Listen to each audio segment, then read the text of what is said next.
భారతదేశంలో ఉన్న 140 కోట్ల ప్రజల్లో ఒకే ఒక్కడు తన ప్రత్యేకతను చాటుకున్నాడు. దేశంలో ఎవ్వరికీ సాధ్యం కాని దాన్ని చేసి చూపించాడు. మధ్యతరగతి కుటుంబం నుంచి దేశంలోనే ఖరీదైన వ్యక్తుల్లో ఒకడిగా నిలిచాడు. అతను ఎవరో కాదు, అమలాపురం అల్లుడు, ప్రముఖ పారిశ్రామికవేత్త ఆదిత్యారాం.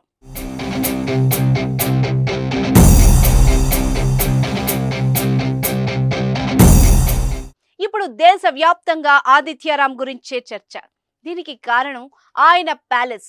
చెన్నై ఈసీఆర్ రోడ్డులో నిర్మించిన ఆదిత్యారాం ప్యాలెస్ దేశంతో పాటు ప్రపంచం దృష్టిని ఆకర్షిస్తోంది. ప్రస్తుతం అయోధ్యలో రామ మందిరంపై ఎలాంటి చర్చ జరుగుతుందో ఆదిత్యారాం ప్యాలెస్ పై కూడా అంతే చర్చ జరుగుతోంది. కొన్ని రోజులుగా నేషనల్ వైడ్ గా ట్రెండింగ్ లో నిలిచిన ఈ ఇంద్రభవనం ఇప్పుడు మరోసారి వార్తల్లోకి ఎక్కింది. ఆదిత్యారాం ప్యాలెస్ లో రిపబ్లిక్ వేడుకలు ఒకరోజు ముందే మొదలయ్యాయి. గణతంత్ర దినోత్సవాన్ని పురస్కరించుకొని ఆదిత్యారాం ప్యాలెస్ వెలుగు జిలుగుల్లో మెరిసిపోతోంది. మువ్వన్నెల జెండా రంగులు వచ్చేలా లైటింగ్స్ తో సర్వాంగ సుందరంగా ముస్తాబైంది. అద్భుతమైన లైటింగ్ తో కనిపించే ఈ భవనం దేదీప్యమానంగా వెలిగిపోతోంది. దీనికి సంబంధించిన ఫోటోలు, వీడియోలు సోషల్ మీడియాలో వైరల్ అవుతున్నాయి. దీంతో మరొకసారి ఆదిత్యారాం ఎవరు, ఆయన ప్యాలెస్ విశేషాలేంటో అన్న ఆసక్తి నెలకొంది.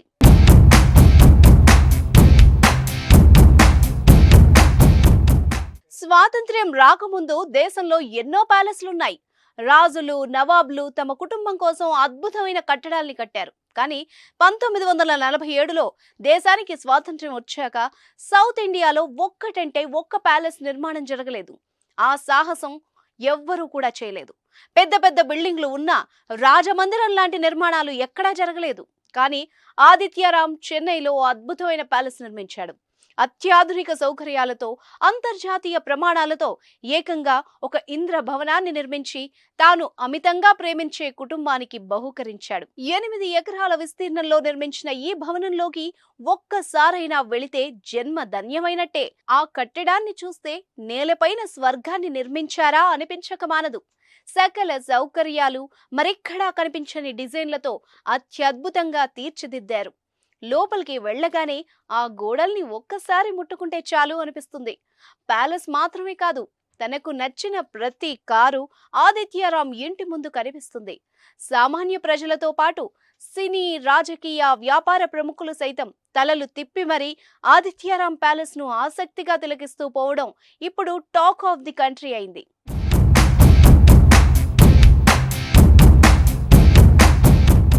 ఖరీదైన బంగ్లాలు, విలాసవంతమైన కార్లు, మంచి దుస్తులు ఇవన్నీ చూసి ఆదిత్యారాం గోల్డెన్ స్పూన్ తో పుట్టాడు అనుకుంటే మీరు పొరపాటు పడినట్టే. ఆదిత్యారాం ఓ మధ్య తరగతి కుటుంబానికి చెందిన వ్యక్తి. కష్టాలను దిగమింగుకొని కష్టపడి పైకెదిగాడు. తన లక్ష్యం కోసం అలుపెరగని పోరాటం చేశాడు. జీవితంలో పెద్ద గోల్స్ పెట్టుకొని వాటిని సాధించి సెల్ఫ్ మేడ్ బిలీనియర్ గా ఇప్పుడు దేశం దృష్టిని ఆకర్షిస్తున్నారు Adityaram. Real estate and cinema రంగాల్లో తిరుగులేని వ్యక్తిగా, శక్తిగా, వ్యవస్థగా ఎదిగారు. రియల్ ఎస్టేట్ టైకూన్ గా ఎన్నో ప్రతిష్టాత్మక అవార్డులు గెలుచుకున్నారు. సినిమా ప్రొడ్యూసర్ గా అనేక సక్సెస్ లను సొంతం చేసుకున్నారు.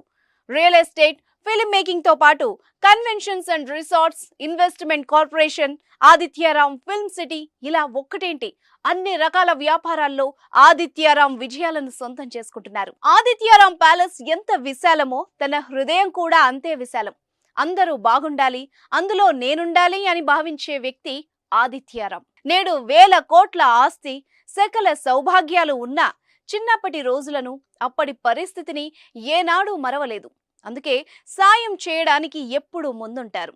అవసరం కోసం వచ్చిన వారిని ఆదుకుంటారు.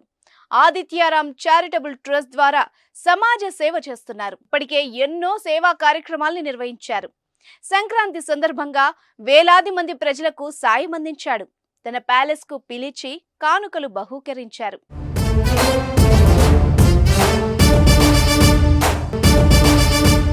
దేశంలోనే పేరు ప్రఖ్యాతలు గాంచిన ఆదిత్యారాం మన తెలుగువాడు.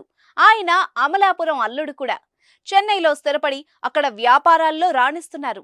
సంక్రాంతి సందర్భంగా రోల్స్ రాయ్స్ తో అమలాపురం వచ్చి సందడి చేశారు ఆదిత్యారాం. మధ్యతరగతి కుటుంబం నుంచి జీవితాన్ని ప్రారంభించి నేడు రియల్ ఎస్టేట్ వ్యాపారంలో టైకూన్ గా ఎదిగిన ఆదిత్యారాం జర్నీ ఎందరికో ఆదర్శం. ఆయన విజయాలు నేటి యువతకు స్ఫూర్తి. ఆయన జీవితంలో మరిన్ని విజయాలు సాధించాలని కోరుకుందాం.